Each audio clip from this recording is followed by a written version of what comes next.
beragam informasi budaya dari Belaja Sumba. Bengkulu, Lampung, Jambi, Sumatera Selatan, Bangka Belitung. Dapat Anda ikuti di acara Siaran Budaya Belaja Sumba.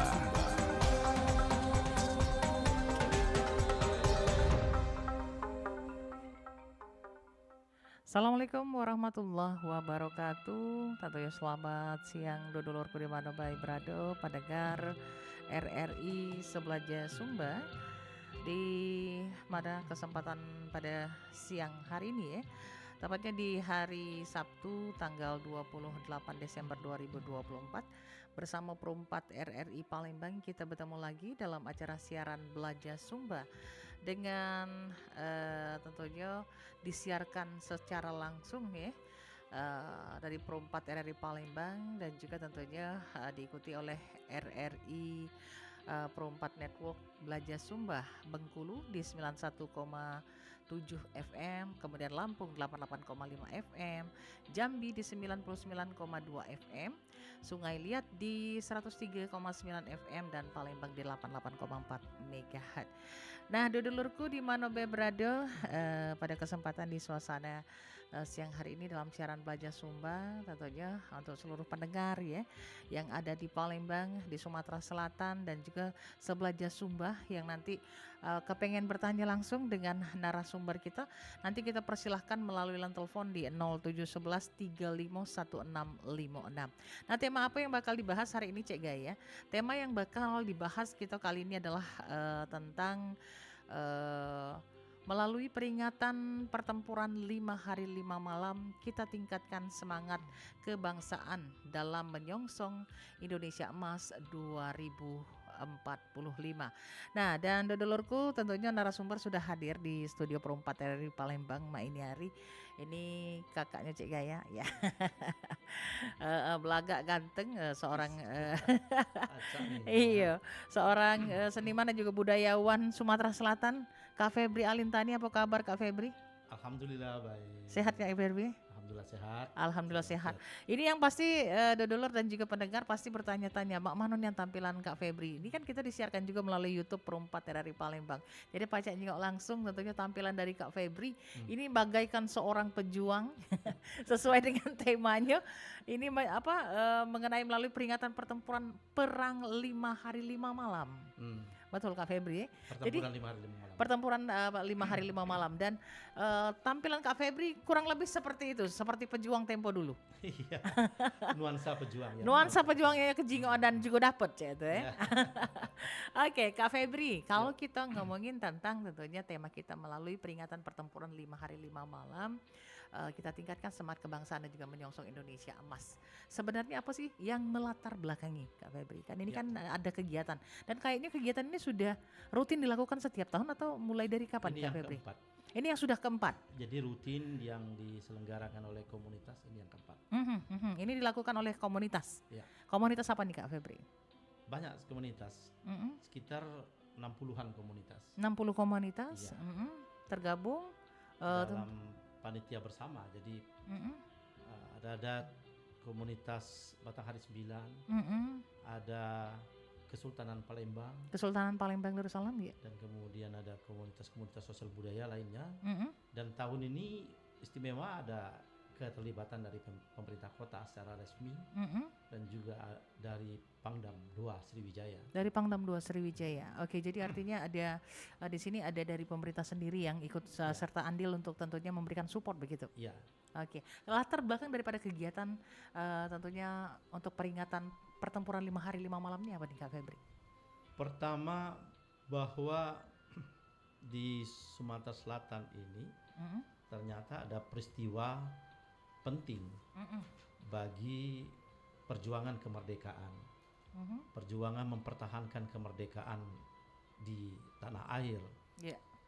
Jadi Sumatera Selatan kalau dilihat peristiwanya yang kita kenal dengan peristiwa pertempuran 5 hari 5 malam itu, itu tidak kalah dahsyatnya dengan peristiwa pertahanan kemerdekaan di Surabaya yang pada 10 November yang kita peringati secara nasional.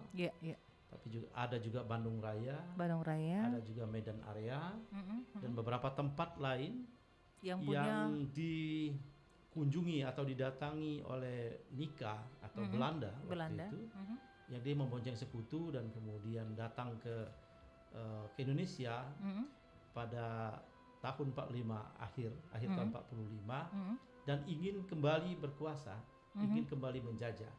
Padahal kita tahun 45 17 Agustus Bung Karno sudah memproklamasikan kemerdekaan. Artinya kita tidak dijajah oleh siapapun setelah Jepang. Itu komitmen kita. Itu statement rakyat dari Sabang sampai Merauke. Nah, tetapi kenyataannya bahwa Belanda masih punya hak, merasa punya hak untuk kembali menjajah Republik Indonesia. Nah, Palembang salah satu sasaran yang harus mereka rebut cepat. Kenapa? Karena Palembang memiliki sumber daya alam yang kaya. Ada minyak, ada timah, ada hasil bumi lain yang kaya, dan artinya Palembang adalah satu lokasi yang strategis yang harus mereka kuasai lebih dulu ketimbang daerah-daerah lain. Ada selain Palembang juga ada Medan, ada Surabaya. Nah, ada tempat-tempat lain. Ya, kayak Surabaya itu di 10 November ya Kak Febri 10 November itu yang perjuangannya. Itu Surabaya melawan sekutu waktu itu. Sekutu dan Belanda. Nah, di kita sekutu dan Belanda, sekutu sudah pulang dan diserahkan ke Belanda, kemudian kita terjadi konflik atau yang disebut pertempuran. Pertempuran dari 5 hari 5 malam berlanjut ke pertempuran gerilya di pedalaman. Nah, jadi gitu. Jadi dia masuk lagi itu ketika kita sudah merdeka artinya. Ketika sudah merdeka. Dia masuk, dia ini membonceng sekutu. Sekutu itu ya Inggris, Amerika. Aliansi negara-negara Barat ya. Eropa ya. Ya, Eropa. Nah, sekutu waktu baru masuk menyatakan bahwa mereka itu mengakui kemerdekaan kita. Sekutu mengakui. Dan juga Belanda mengatakan karena dia membonceng sekutu, mengakui. Nah, makanya kita menerima mereka. Lalu di Palembang dia ditempatkan di camp Talang Semut. 45. Lalu selama 1 tahun ternyata mereka menambah terus orang-orang masuk ke Palembang. Dan campnya ada 3. Selain di Talang Semut, ada di BKB, Benteng Kota Besar, dan juga Caritas, Rumah Sakit Caritas. Nah, tetapi dengan pihak Republik, pihak kita, itu ada janji, ada kesepakatan, garis demarkasi atau batas yang tidak boleh dilewati oleh mereka. Oleh mereka. Pertama, kalau ketika di campnya Talang Semut, mereka tidak boleh melintasi tempat lain kecuali jalan antara Talang Semut dengan Bumbaru. Jadi jalan itu mereka jalan. Di luar dari itu mereka tidak boleh. Nah, kemudian berkembang ke Talang Betutu. Jadi sepanjang jalan itu mereka boleh. Nah, tapi kemudian mereka makin lama dan merasa sudah cukup kuat, mereka justru memancing-mancing, lalu mengintimidasi, kemudian merazia rumah-rumah penduduk gitu ya. Lalu mengintimidasi masyarakat, kadang-kadang menggeledah masyarakat, menggeledah rumah-rumah, senjata tajam, dan kemudian memprovokasi dengan melewati batas yang disepakati tadi. Ngampuk gitu. Ya, udah mulai ngampuk. Jadi karena itu pihak kita, tentara kita tentu marah. Awal cukup bersabar untuk tidak terprovokasi. Nah, di awal tahun 46 Desember itu makin kuat. Itu bermulanya di tahun berapa tuh? Yang di akhir 45 tadi ya. 45 tadi 45 akhir. Kemudian selama tahun 46 akhir dia sudah 1 tahun itu sudah cukup menambah kekuatan. Ya, mereka di camp. Nunjuk ke Taji gitu. Iya. Lalu sekutu sebelum itu menyerahkan, sekutu balik ke Eropa. Sekutu ini diwakili Inggris. Balik. Kemudian ini serahkan ke Belanda. Nah, Belanda mulai ingin atau mulai melancarkan gerakan-gerakan untuk kembali menguasai dengan kekerasan fisik. Nah, gitu. Jadi tanggal 28 mulai terjadi serang menyerang itu antara pihak kita dengan Belanda. Ya, Terutama 28 yang tanggal 28 Desember atau akhir Desember lah ya. Di tahun 1946 ya. Oke. 46 itu. Dan kemudian ada beberapa front pembela atau laskar kita, ada Tentara Rakyat Indonesia, ada Tentara Keamanan Rakyat, dan ada laskar-laskar itu. Nah, laskar-laskar ini banyak sudah terbentuk. Salah satunya misalnya di Lingkis, lorong Lingkis itu. Lorong Lingkis, Cindi, oke. Nah, ini berhadapan langsung dengan Caritas gitu. Mereka menjaga Caritas ini, kalau dibiarkan kan akan menyerang kemana-mana mereka ini. Nah, insidennya di Caritas. Nah, salah satu peristiwa yang cukup penting itu insiden Kapten Aripai misalnya. Insiden Kapten Aripai. Apa yang terjadi? Jadi ini kalau kita bercerita Kapten Aripai cukup mewakili sebenarnya. Dia menjadi mewakili cerita dari pra 1 Januari sampai ke pertempuran 5 hari 5 malam dari 1 sampai 5 Januari. Nah, Aripai itu komandan dari komandan lapangan. Waktu itu pangkatnya Letnan 1. Aripai di Sungai Jeruju. Sungai Jeruju tahu, Cek? Pernah denger, tapi di wilayah mana itu? Kuto. Oh, daerah Kuto. Oke. Ada sungai yang di bawah dekat Musim 4 ya. Dekat Musim 4. Oh, Sungai Jeruju. Ada Jerambate. Sungai Jeruju. Nah, di situ ada front. Di situ kan seberang itu kan minyak tuh. Ya kan? Pelaju. Nah, di situ jadi front kita untuk mempertahankan pelaju itu supaya jangan dikuasai mereka. Kalau sumber energi dikuasai, sumber pangan kita sulit kan. Sulit, betul. Kita sulit. Nah, karena itu Sungai Jeruju, dan kemudian Aripai itu pada tanggal 28 itu datang ke Caritas. Nah, di Caritas dia meninjau situ, pertempuran di situ. Pakai motor Harley situ. Nah, sesampai di situ, banyak nih peluru, pokoknya diberondong oleh peluru kemana-mana, dan Kapten Aripai kena ada yang ngomong di bahu kanan, tapi ada yang ngomong lagi di perut gitu ya. Nah, tapi mungkin di bahu kanan. Kemudian dia dibawa ke rumah sakit atau klinik Dr. Ibnu Sutowo. Ya, ada klinik di sekitar Jalan Dempo. Oh, Dempo, oke. Dempo sebelum Dempo ada masuk jalannya dikit. Atmo ya. Iya, Atmo. Keluaran Atmo ya. Ada SMA di situ. Nah, di sekitar situ. Dia dibawa di situ. Nah, kemudian tanggal 28, 29 terus terjadi perang tadi. Provokasi. Oh, provokasi masih. Oke. Nah, puncaknya provokasi tanggal 1. Tanggal 1 Januari jam 5 subuh. Tahun 1947 ya? 47. Jadi tahun baru itu. Sebuah mobil jeep dari Benteng Kuto Besar keluar menuju Masjid Agung, menuju Jalan Sayangan, Segaran, Kepandean, terus putar itu menembak membabi buta. Jadi diduga ini diisi oleh tentara-tentara Belanda mabuk. Jadi malam tahun baru kan mabuk-mabukan. Iya, betul. Jadi pas tahun baru itu mereka mau babi buta.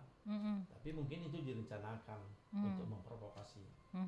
Mutar. Karena dia sudah merasa punya kekuatan setelah bertahap masuk terus ya itu ya. Lalu dihalau oleh laskar-laskar di sekitar itu. Laskar-laskar. Terutama laskar Kagani misalnya. Ada laskar Lapindo. Ya, balik ke BKB, kemudian keluar lagi dengan 4 mobil. Lalu terjadi insiden tembak menembak pada hari itu. Siangnya pun terjadi tembak menembak, dan itu sudah terbaca kah oleh tentunya para pahlawan kita saat itu? Sudah karena mulai bulan Desember sudah terjadi gontok-gontok provokasi. Gitu kan. Nah, kita udah siap gitu ya.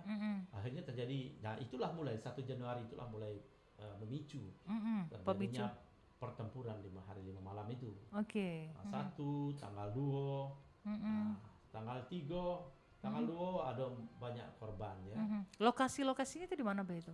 Lokasi selain di BKB Caritas, juga menyebar ada di seberang Ulu, di Tujuh Ulu ada. di Tanggung Buntung juga ada, di Sungai Jeruju tadi, hampir atau di Kota Palembang itu ada beberapa tempat yang strategis itu yang diserang oleh mereka. Nah, jadi tanggal 2, tanggal 3 Kapten Edi Bai tadi yang di dalam klinik itu dengar tembak-tembakan tanggal 1 itu. Dia dengar mulai pertempuran ya kan. Nah, dia keluar gitu walaupun dengan luka di bahu kanan yang cukup parah. Dia melarikan diri. Lalu balik lagi ke Sungai Jeruju, melok berperang. Nah, melok bertempur dengan anak buahnya. Lalu ada mortir yang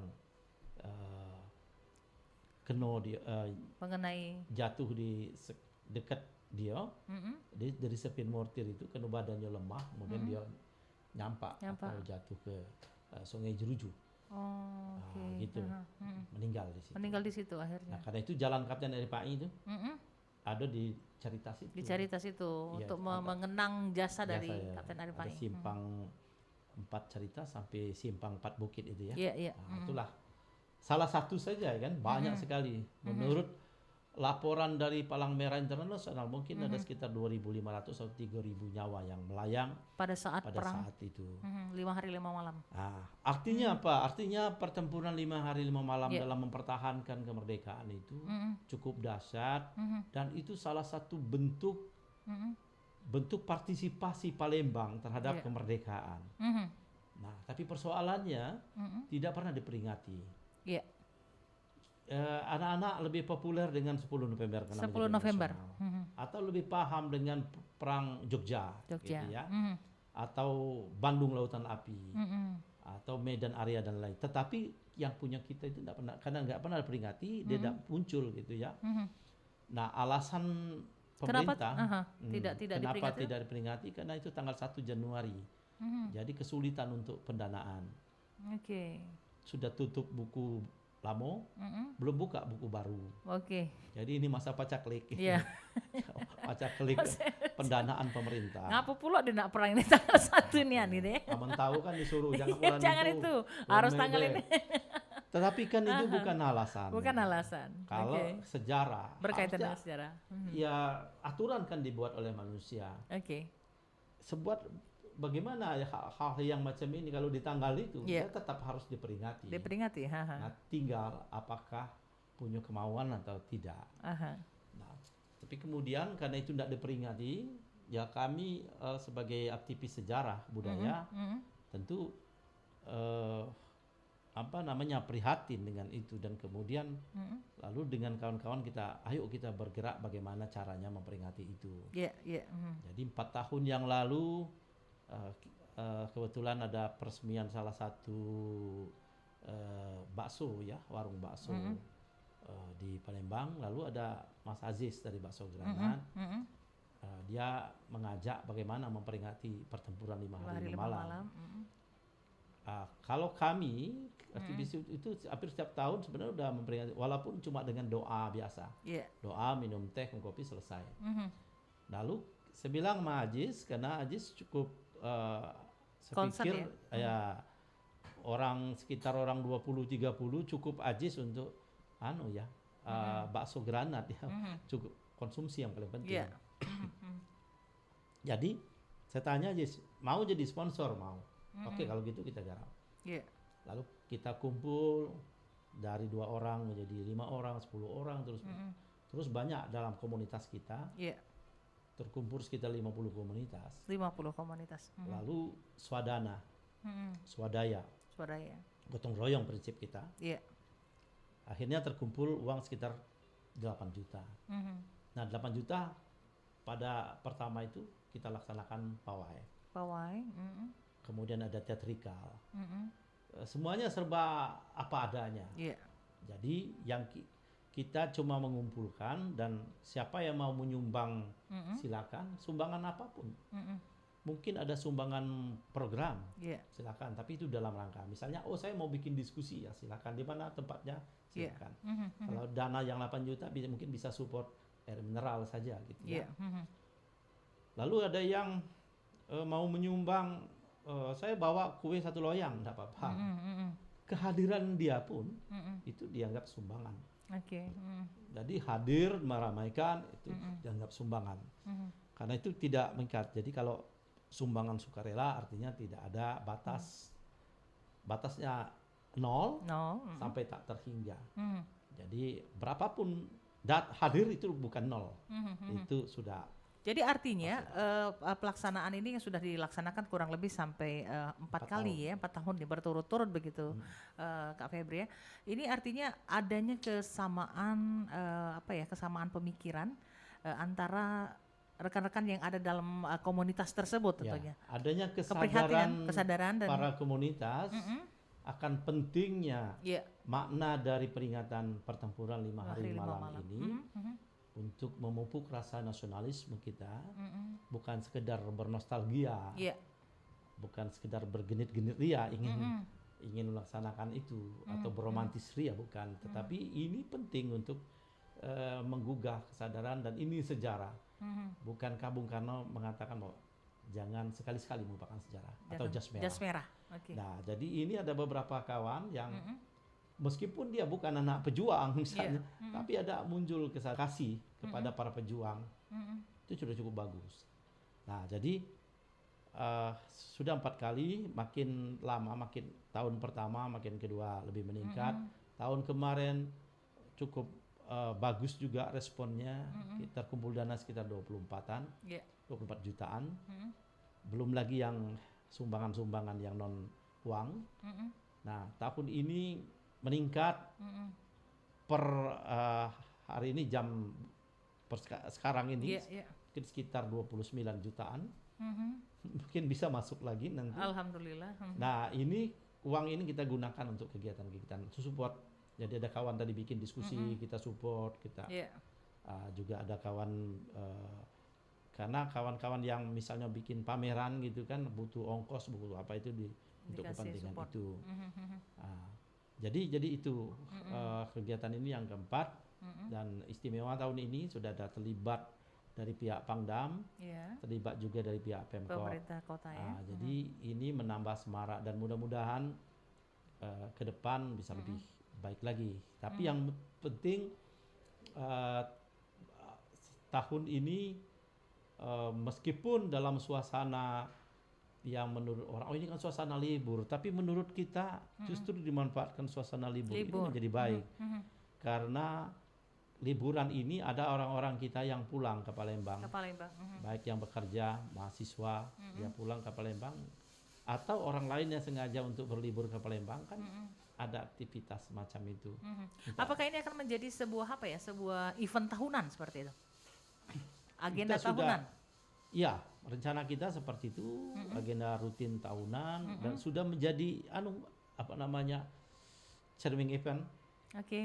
Sudah yang dilakukan oleh komunitas-komunitas ini ya, di kalender ya. Kalender event sudah dicatat di pemerintah kota. Pemerintah kota. Jadi salah satunya ada peringatan pertempuran 5 hari 5 malam oleh Dinas Pariwisata ya.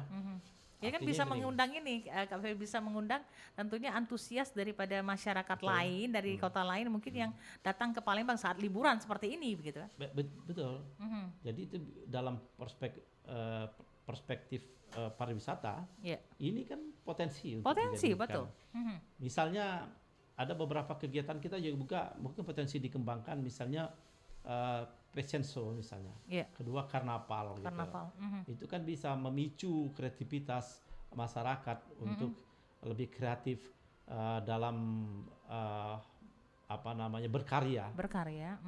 Baik berkarya ke seni maupun hal-hal lain, dan kalau karya seninya lebih kreatif, produktif, maka itu kan akan menjadi daya tarik tersendiri untuk tanggal 1 Januari itu. Yang temanya adalah tema-tema perjuangan misalnya. Tema-tema perjuangan. Baik, itu tadi adalah hal yang tentunya melatar belakangi daripada kegiatan pertempuran 5 hari 5 malam yang sudah dilakukan kurang lebih sampai dengan 4 tahun sampai dengan tahun ini begitu ya Kak Febri ya. Nah, mungkin tujuan dari kegiatan ini sendiri apa nih Kak Febri? Ya, tujuan kita selain kita menolak lupa terhadap sejarah, juga kita ingin nilai-nilai perjuangan yang saya katakan tadi, salah satunya adalah Kapten DPI dan banyak lagi yang berkorban untuk negara ini. untuk mempertahankan kemerdekaan. Ada Bambang Utoyo yang tangannya putus itu karena granat yang dia pegang, granat percobaan yang dia pegang tentu meledak sendiri di tangannya. Dan ada kita kenal dengan Dhani Effendi yang orangnya sangat hebat di dalam medan pertempuran dan tak pernah gentar gitu, tidak takut-takut gitu ya. Dan ada tokoh-tokoh lain, Dr. Emisa, ada Akagani yang pada waktu masa revolusi itu dia dengan berani menyelundupkan senjata dari Singapura walaupun dihadang oleh tentara-tentara Belanda. Itu kan semua nyawa taruhannya. Mereka artinya sudah mewakafkan diri bangsa. Jadi ini nilai ini ada nilai juang. Ada nilai juang, kita sebut dengan nilai juang 45 lah ya. Nilai juang yang luar biasa, pengabdian terhadap negara ini. Nah, nilai-nilai atau semangat ini tujuan kita bagaimana bisa dikenang terus oleh setiap generasi dan itu bisa terwarisi oleh generasi kita. Kalau masa leluhur kita itu merebut dan mempertahankan kemerdekaan. Nah, sekarang kita mengisi kemerdekaan. Dalam mengisi kemerdekaan juga, kalau kita melihat perspektif ketahanan itu bukan cuma fisik, tapi juga ada ketahanan budaya. Betapa merebaknya budaya-budaya asing masuk di kita. Nah, dengan pemahaman yang baik, rasa nasionalisme kita akan muncul, dan kemudian tentu kita jadi ada pertimbangan. Apakah lebih baik kalau kita membeli atau belanja produk asing, baik yang berbentuk fisik maupun mungkin menonton film dan sebagainya, itu kan belanja juga, kita keluarkan uang untuk itu. Atau memakai pakaian yang ala-ala asing ala-ala Korea misalnya, atau nonton drama Korea dan lain-lain. Kalau kita punya rasa nasionalisme, lebih baik kan kita kan punya sendiri yang sebenarnya tidak kalah nilainya dengan Korea gitu. Nah, punya jati diri sendiri begitu Kak Febri ya. Nah, ketika anak muda, generasi muda sudah berpikir, maka dia sudah membangun negara, menyumbang negara gitu ya. Artinya ketika kalau di film lah, kita nonton film Indonesia, mengeluarkan uang, kan pajaknya produk itu kan akan ke orang-orang kita, dan kemudian film kita akan subur gitu ya, akan lebih bagus gitu. Begitu juga produk-produk. Nah, rasa nasionalisme ini penting. Dan kemudian juga pemahaman generasi muda terhadap sejarah perjuangan bangsa, sehingga mereka makin menyadari bagaimana cara membela negara gitu ya. Bahwa mereka juga harus menyadari bahwa kemerdekaan yang kita nikmati sekarang tidak didapat secara cuma-cuma, betul. Tapi ditebus dengan air mata, darah, nyawa, harta, gitu ya. Jadi ini kira-kira tujuannya. Karena selain dari tujuan-tujuan yang tadi, tujuan jangka panjang itu pariwisata, artinya aspek ekonomi juga ada. Selain dari sosial kapital atau modal-modal sosial yang tadi.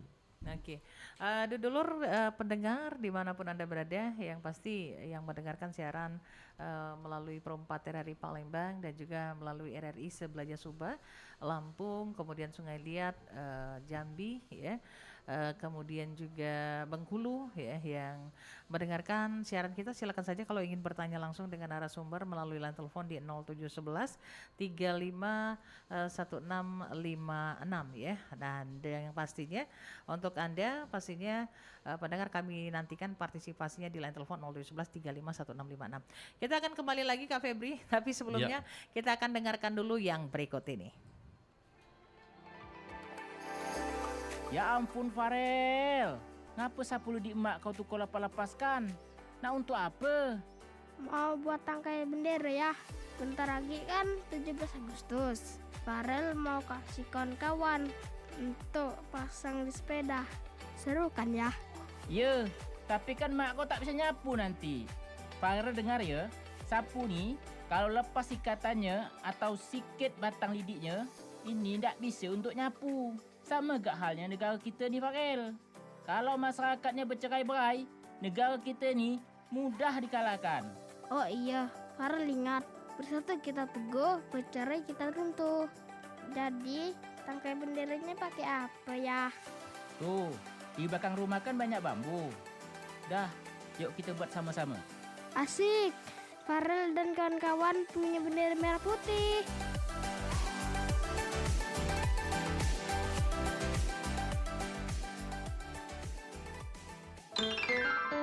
Ayo pasang lagi. Wah, puzzle gambar bendera kita udah mau selesai. Nah, ini yang terakhir. Selesai, hore! Yeay! Bagus ya? Iya. Tapi ngomong-ngomong, rumah kamu kok belum pasang bendera? Ya nih, memang di rumah kamu udah. Udah dong. Jangan-jangan kamu belum merdeka ya? Merdeka itu apa? Nggak tahu juga sih.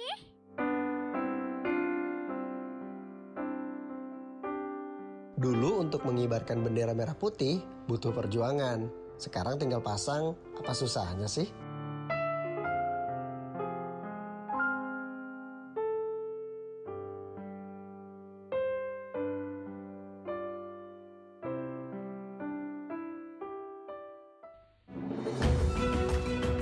Anda masih di acara Siaran Budaya Belajar Sumba.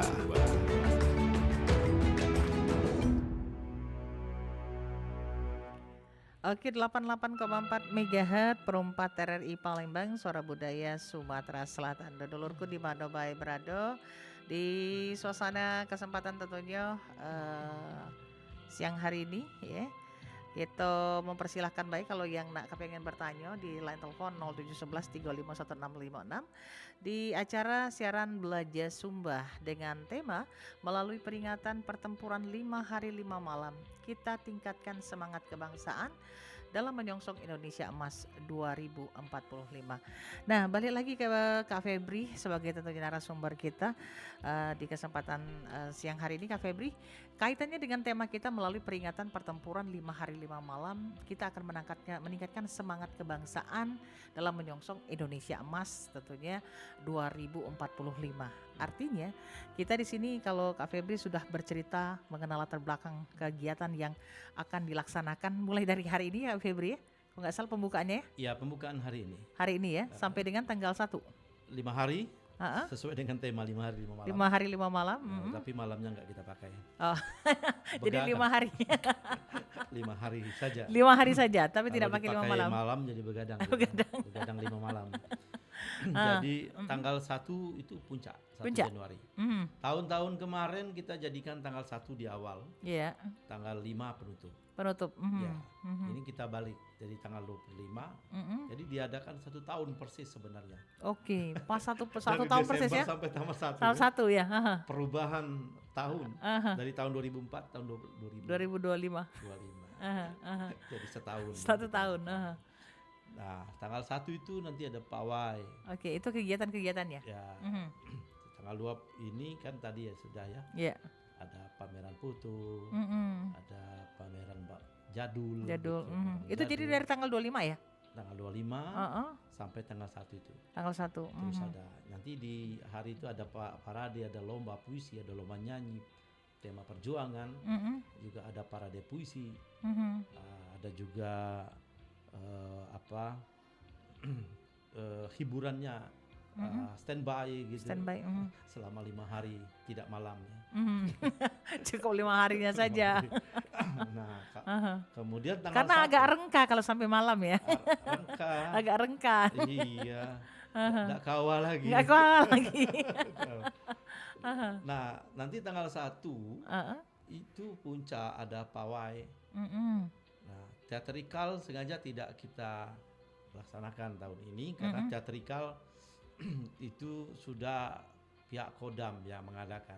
Dan kebetulan kita juga yang menggarap kemarin. Jadi pihak Kodam Pangdam minta kita menggarap teatrikal pertempuran 5 hari 5 malam.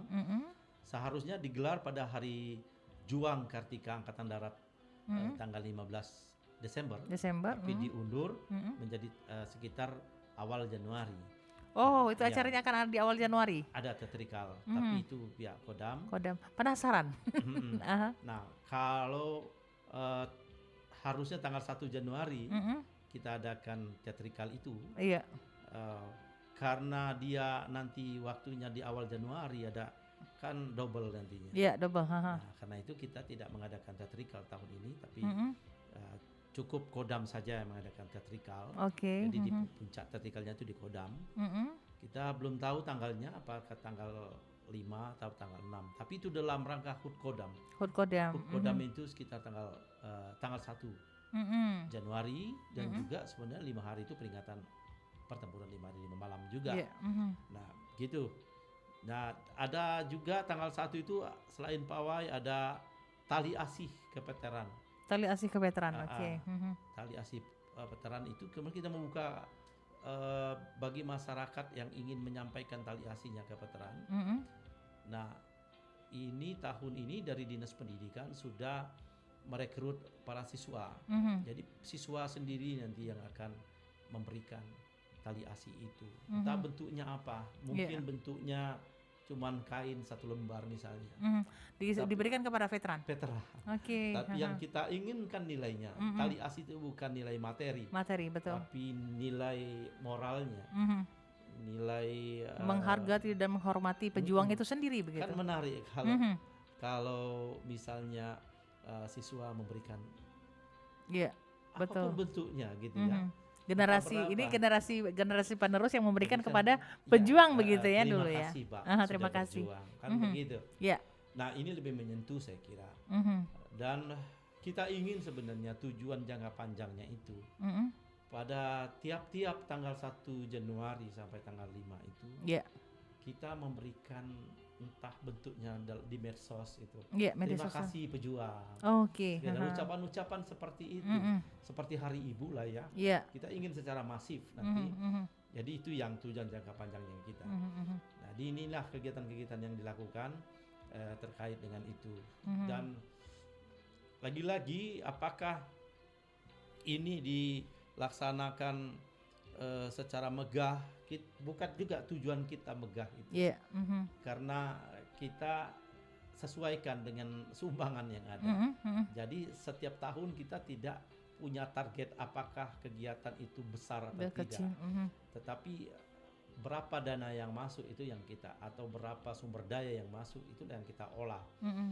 Yang kita olah dan yang penting itu maknanya, bahwa semua maknanya paham atau sadar. Nah, jadi itulah kira-kira gambaran dari kegiatan kita pertempuran 5 hari 5 malam yang dimulai tanggal 28 hingga tanggal 1 Januari sehingga 1 tahun.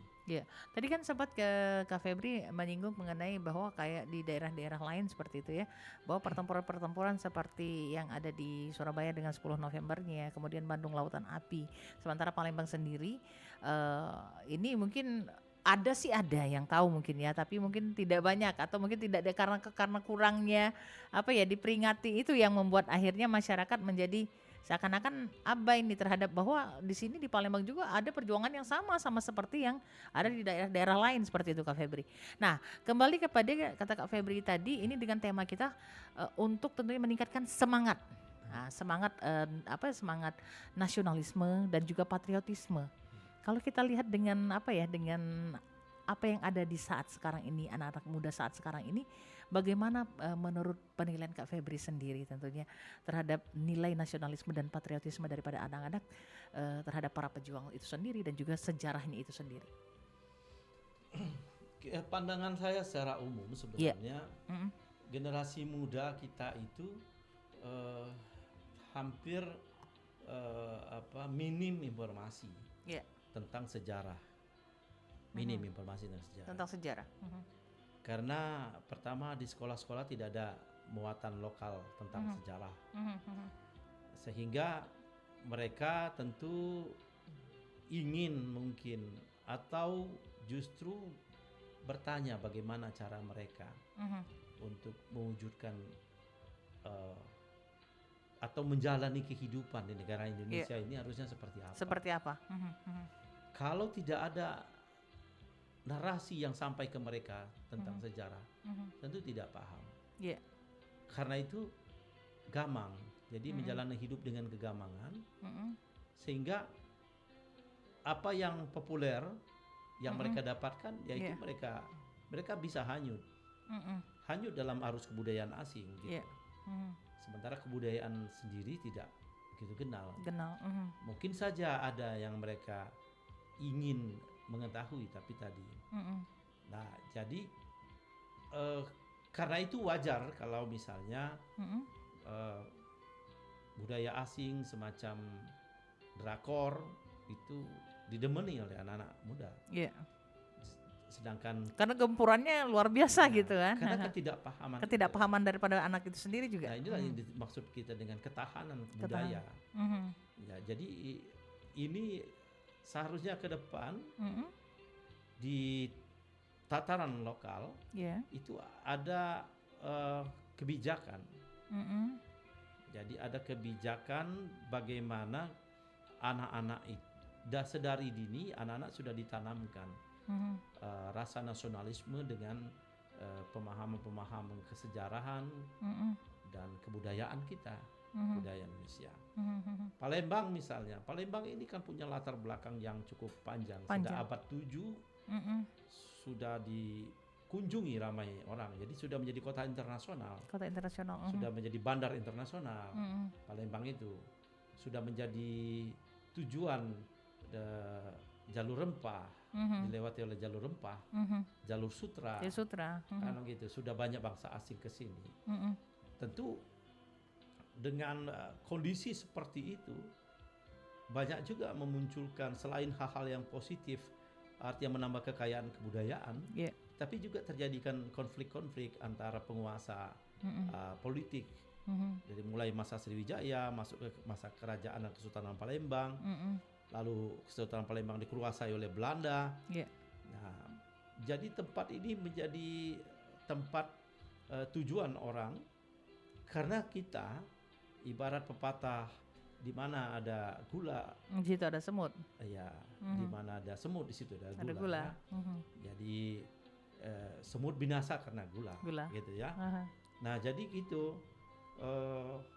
Artinya perjalanan panjang dari sejarah Palembang dan sejarah yang paling dekat dengan kita mempertahankan Republik kemerdekaan Republik ini itu mewarnai rangkaian dari per periode sejarah, sehingga kita saat ini itu dibentuk oleh itu, dibentuk oleh rangkaian sejarah itu.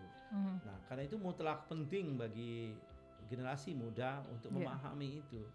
Nah, jadi artinya harusnya itu diajarkan di sekolah-sekolah. Yang pertama.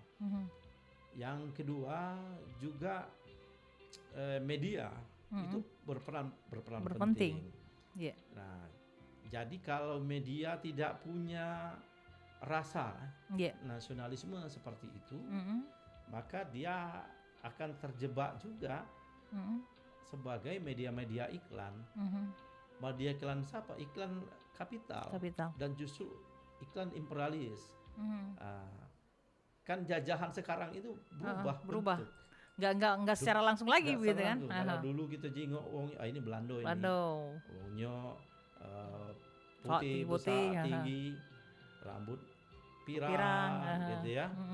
Kalau sekarang kan enggak ditemui, tetapi semangat itu tetap masuk ke kita. Karena perebutan sumber daya tadi melalui jalur media. Nah, karena media juga harus memahami itu. Jadi artinya yang terjadi saat ini artinya apa yang dilakukan oleh pihak luar itu perangnya nggak secara langsung begitu. Dalam arti kata mungkin secara berangsur-angsur mengikis rasa nasionalisme itu sendiri dengan masuknya budaya-budaya asing seperti itu, Kak Febri. Menyingkirkan budaya kita dan masuk budaya mereka. Misalnya gini, katakanlah Korea ya. Korea masuk dan mempopulerkan lifestyle, gaya-gaya hidup yang Korea minded gitu. Jadi masyarakat kita terutama generasi muda yang tidak punya rasa nasionalisme. Atau kurangnya, wah memang bagus ini Korea. Filmnya bagus, actingnya bagus, garapannya bagus. Dia juga perbaru. Gaya hidupnya juga bagus gitu. Bajunya bagus gitu ya. Nah, dia menjadi contoh. Nah, dengan demikian apapun yang dijual oleh Korea laku gitu. Baju ala Korea, makanan ala Korea, apapun dijual laku. Nah, secara tidak langsung, ketika masyarakat membeli itu, mayoritas membeli itu, akhirnya makanan lokal kita tersingkirkan. Kemudian produk-produk lokal kostum kita tersingkir, atau mereka ikut membuat baju ala Korea. Kebudayaan kita makin lama makin terkikis. Kita punya ciri baju kita akan hilang kan? Iya. Nah, sebelum India, film-film terbaik ya. Bollywood ya. Ya, Bollywood. Gitu. Dulu anak-anak muda sekitar 60-70-an itu Hollywood ya. Jadi lagu-lagu rock apa-apa itu sangat gencar sekali. Sehingga model-model Elvis Presley gitu ya. Lifestyle-nya. Semua barang yang masuk dari luar yang tadi negara-negara yang masuk itu dianggap bagus, dan kemudian inilah sebenarnya menyisihkan atau meminggirkan kebudayaan kita sendiri. Lalu lama-kelamaan kalau ini tidak kita lawan dengan kebudayaan, maka kita akan kehilangan identitas itu. Jati diri kitanya yang hilang. Nah, itu sebenarnya bentuk dari neo-imperialis atau penjajahan bentuk baru. Gaya baru ya. Iya. Gitu, nah, ini yang menarik seperti yang disampaikan oleh Kak Febri tadi ya, bahwa terkait dengan untuk meningkatkan rasa nasionalisme dan segala macam. Ini kegiatan sudah berlangsung 4 kali dan ini tahun keempat gitu kan. Saya tahun kemarin rasanya pernah ikut juga ya Kak Febri ya. Tapi malam-malam itu Kak Febri. Yang 1000 lilin ya. Iya, 1000 lilin itu kan. Ketika kita renungan suci gitu kan. Itu terasa apa ya Kak Febri? Entah mungkin karena dulu kita kan belajar sejarah nih Kak Febri. Tapi nggak tahu kalau zaman sekarang ini anak-anak masih nggak belajar sejarah seperti kita dulu gitu kan. Jadi ketika kita belajar sejarah, kita kan seakan-akan ketika kita berada dalam acara renungan malam seperti yang dilakukan oleh tentunya Kak Febri dan rombongan di tahun lalu begitu. Itu kita sebagai masyarakat awam nih, masyarakat biasa yang datang, kemudian tahu dengan setidak-tidaknya sejarah itu sendiri, itu merasa begidik loh, merasakan kayak gimana ya, rasa apa ya, rasa semangat, rasa aku ada di situ, seakan-akan seperti itu Kak Febri gitu kan. Nah, ini yang mungkin menjadi apa ya, menjadi salah satu inisiasi dari mungkin Kak Febri dan rombongan untuk membuat kegiatan ini Kak Febri. Iya, itu salah satu alasan. Alasan ya. Mengapa kita buat ini? Ya, kita ingin menanamkan rasa nasionalisme patriotisme itu. Tentu karena dibuat dalam kemasan-kemasan yang seperti itu, yang tidak lepas dari kemasan-kemasan seni, misalnya renungan suci kan seni. Kita kemas sedemikian rupa dengan lagu yang lagu-lagu perjuangan. Kemudian dengan kata-kata, dengan puisi, sehingga dia bisa masuk ke dalam sanubari setiap diri kita, dan itu menanamkan benih-benih nasionalisme yang kalau itu berkembang, nah itu salah satu bentuk ketahanan budaya. Itu secara tidak langsung loh Kak Febri, ketika kita ada di situ seakan-akan kita punya imajinasi begitu, bahwa kita berada dalam pertempuran 5 hari 5 malam begitu. Kita bisa membayangkan betapa dahsyatnya. Kita ini sudah enak sekali. Jadi sekarang bekerja dengan tenang, beribadah dengan tenang, mencari nafkah juga dengan tenang. Kemudian apapun aktivitas kehidupan kita jalani dengan tenang. Aturan juga tidak memberatkan kita. Tinggal bagaimana, apakah kita punya kemauan untuk hidup atau tidak, ya kan? Nah, terus siapa ini? Kalau kita bandingkan dulu, menurut kakek kita kan sulit sekali ketika kita dijajah. Ada tanam paksa, salah sedikit ngomong ditangkap, gitu oleh pihak-pihak penjajah. Gitu. Lalu sekolah pun harus orang-orang tertentu yang sekolah gitu. Lalu pihak perempuan ditindas. Misalnya. Nah, itu kan berbeda. Nah, inilah perbedaan di antara alam kemerdekaan dengan yang merdeka. Seperti kita. Nah, merdeka ini kenikmatan yang kita dapat sekarang ini, siapa yang memperjuangkan gitu. Nah, itu para tentara dulu kan. Atau para pejuang zaman itu kan. Nah, karena itu sebagai manusia kita ya tidak boleh melupakan mereka. Leluhur kita yang sudah berjuang untuk kemerdekaan, dan kalau sekarang kita tinggal menjalani kehidupan, tinggal mengisi, itu saja tidak bisa. Itu kata wong kelewatan. Emang kelewatan balik lagi kita. Iya. Nah, kalau dikaitkan lagi dengan tema kita bahwa untuk tentunya melalui peringatan pertempuran 5 hari 5 malam ini tentunya meningkatkan semangat kebangsaan dan juga tentunya menyongsong ya Indonesia Emas 2024 itu bisa terrealisasi 2045. 2045 maksud saya. 2045 kan 20 iya. tahun lagi. Dan itu visi besar. Oke. Visi besar negara kita.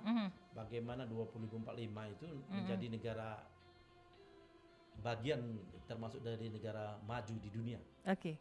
Ya, kalau sekarang tadi kita melihat ada persoalan-persoalan persoalan pangan, persoalan kebudayaan dan lain. Nah, dalam konteks ini yang paling penting yang menjadi inti dari modal kita, modal sosial tadi adalah membangun budayanya itu. Membangun budayanya. Ya, yang tidak terbangun. Bagaimana caranya? Ya salah satunya dengan mengingat hari-hari besar, hari bersejarah. Seperti pertempuran 5 malam. Dan kita lihat yang saya urai tadi bahwa kalau itu benih itu tertanam dalam setiap sanubari rakyat Indonesia. Dan kemudian muncul rasa nasionalis, akan muncul jiwa-jiwa yang betul-betul merdeka. Apa jiwa mereka? Tidak tergantung pada siapa. Jiwa kemandirian muncul. Kemudian semangat religiusitas muncul.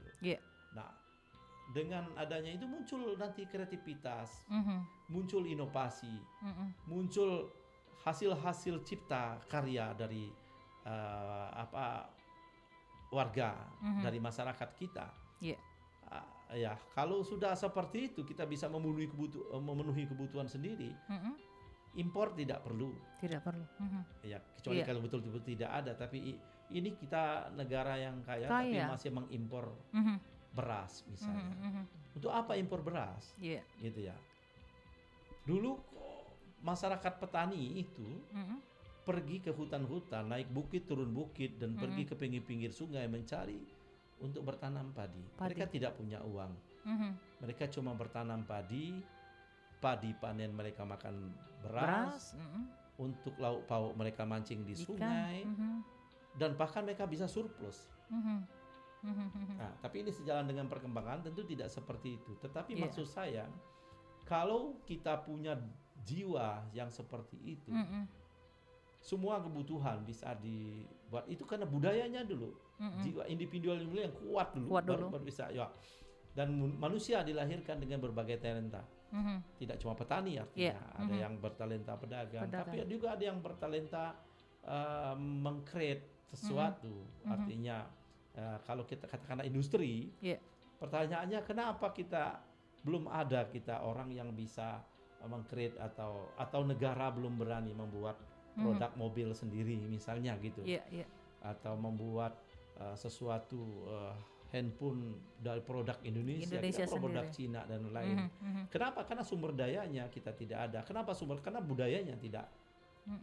Jadi kalau budaya itu rasa nasionalis tinggi, kemudian kita orang kita cerdas-cerdas. Jadi dalam hari-hari kita tidak cuma ngomongi iklan. Tidak cuma ngomongi produk luar. Oh, ini bagus, ini merek ini bagus, merek itu bagus, merek ini bagus. Tidak cuma ini. Tapi kita akan berpikir bagaimana membuatnya. Untuk menghasilkan karyanya yang memang hasil dari anak-anak negeri sendiri begitu. Nah, inilah pentingnya penanaman rasa nasionalisme dan patriotisme untuk menuju kemandirian. Nah, kalau ini 2024 artinya sekitar 21 tahun yang akan datang. Kalau kita kuat 21 tahun akan datang, saya kira Indonesia Emas akan tercapai. Tapi jangan lupakan kalau selama ini kita selalu membangun dari sisi ekonomi, seolah-olah ekonomi menyelesaikan semuanya. Padahal tidak juga, gitu. Nah, akhirnya kita terlena atau lengah dalam sisi kebudayaan.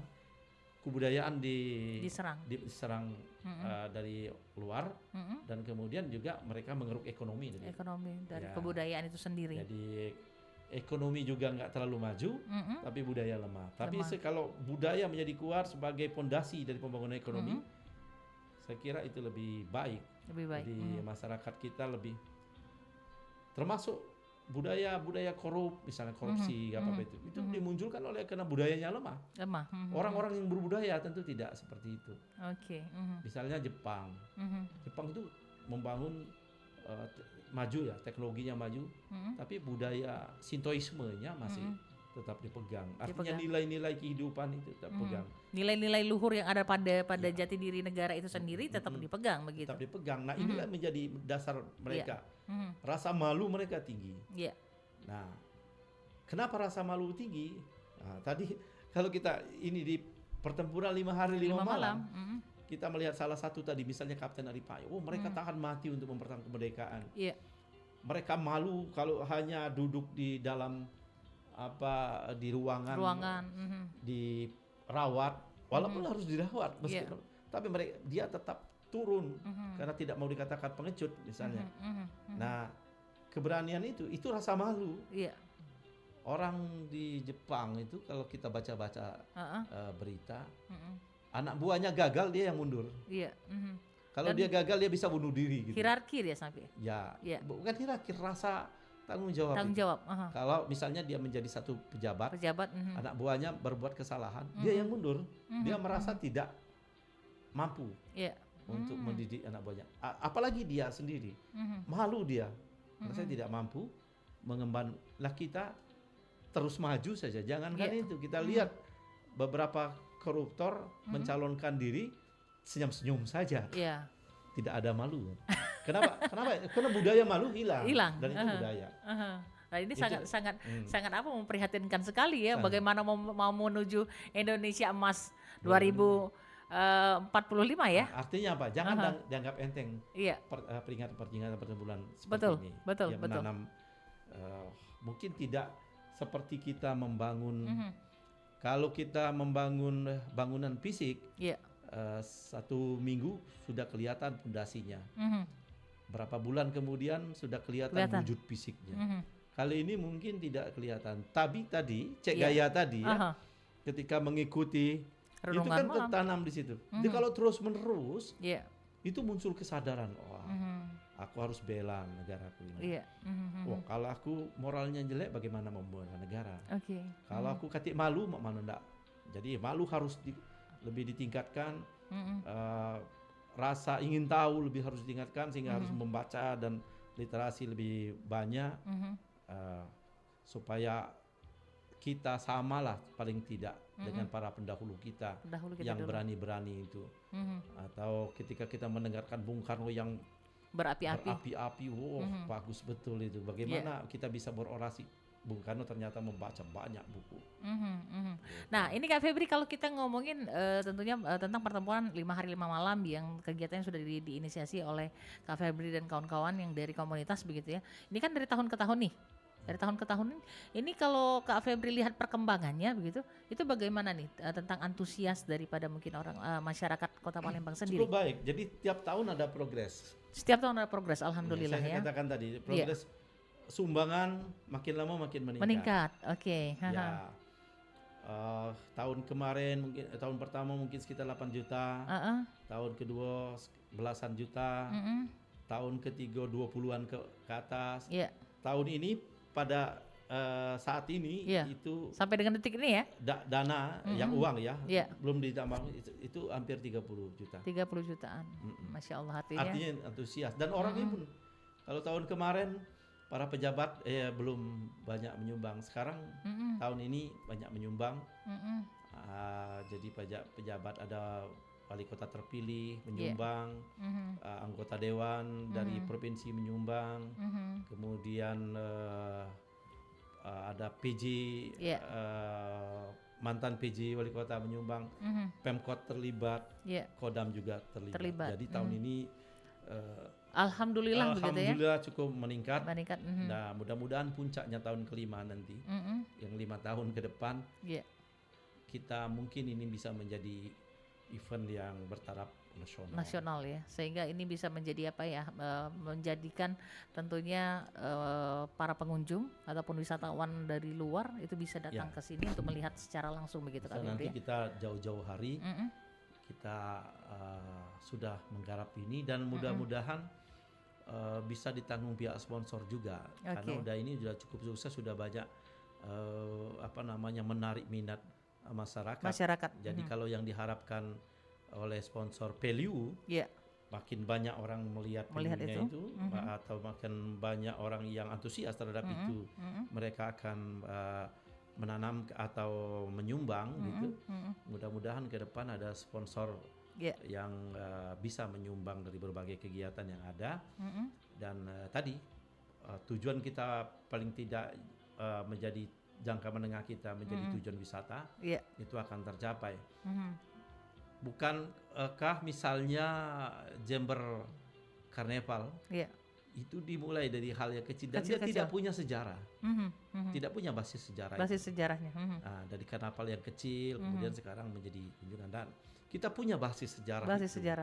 Nah, ada beberapa hal yang bisa kita create atau kita buat, dan mudah-mudahan akan lebih mantap ketimbang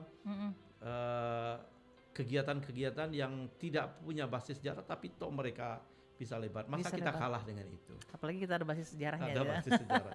Oke, Kak Febri, ini tidak terasa kita sudah ada di penghujung kebersamaan. Mungkin sebagai closing statement, apa yang menjadi pesan dan juga harapannya Kak Febri? Ya, baik.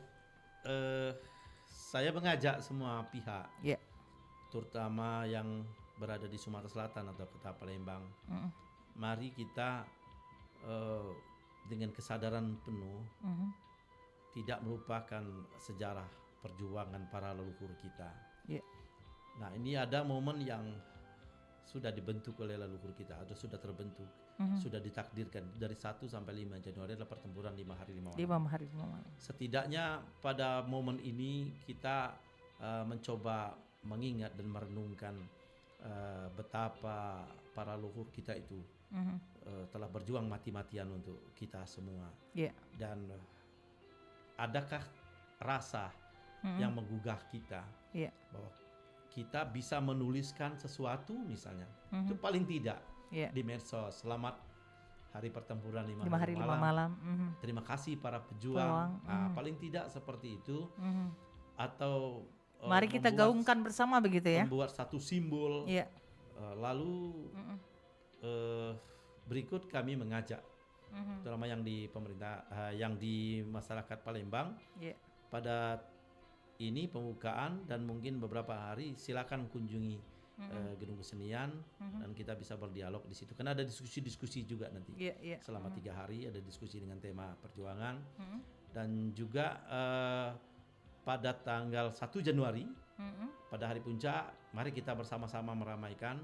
Boleh ikut pawai, mau karena itu ada jeep dan lain-lain, boleh bawa mobil sendiri, tapi bawa identitas sendiri, pakai spanduk sendiri misalnya. Misalnya Cek Gaya CS misalnya. Rombongan dek beradik Cek Gaya ikut memeriahkan pertempuran 5 malam. Pakai mobil pickup HI, enggak apa-apa gitu ya. Yang penting kita ramaikan itu. Oke, baik. Terima kasih Kak Febri. Tentunya semoga untuk acaranya ini sukses ya Kak Febri ya. Dan tentunya apa yang menjadi harapan untuk bisa menumbuh kembangkan yang namanya rasa nasionalisme dan juga patriotisme ya. Ini merupakan nilai-nilai yang baik, yang luhur begitu, yang Kak Febri dan rekan-rekan sudah mulai gaungkan untuk seluruh masyarakat khususnya untuk generasi muda, agar kita sebagai generasi muda itu bisa menjadi pengisi ya Kak Febri ya, pengisi kemerdekaan setelah perjuangan yang dilakukan oleh para pahlawan kita, terkhusus pada pertempuran 5 hari 5 malam tersebut ya. Sekali lagi sukses Kak Febri, dan tentunya pendengar terima kasih untuk segala kebersamaan Anda. Pepatah bijak mengatakan tak ada gading yang tak retak, tak ada manusia yang tanpa kesalahan. Jikalau pedang lukai tubuh pastikan ada harapan sembuh, namun jikalau lidah lukai hati, kemanakah gerangan obat hendak dicari. Kita akhiri saja kebersamaan kita untuk kesempatan siang hari ini dalam siaran Belajar Sumbah berjaringan bersama RRI Lampung, Jambi, Sungai Liat, Bengkulu, dan juga tentunya Palembang ya. Kita pamit mundur, bubur sumsum dimakan pakai kuah pakai es batu. Assalamualaikum warahmatullahi wabarakatuh. Waalaikumsalam warahmatullahi wabarakatuh. Hingga di sini siaran Budaya Belajar Sumba. Sampai jumpa.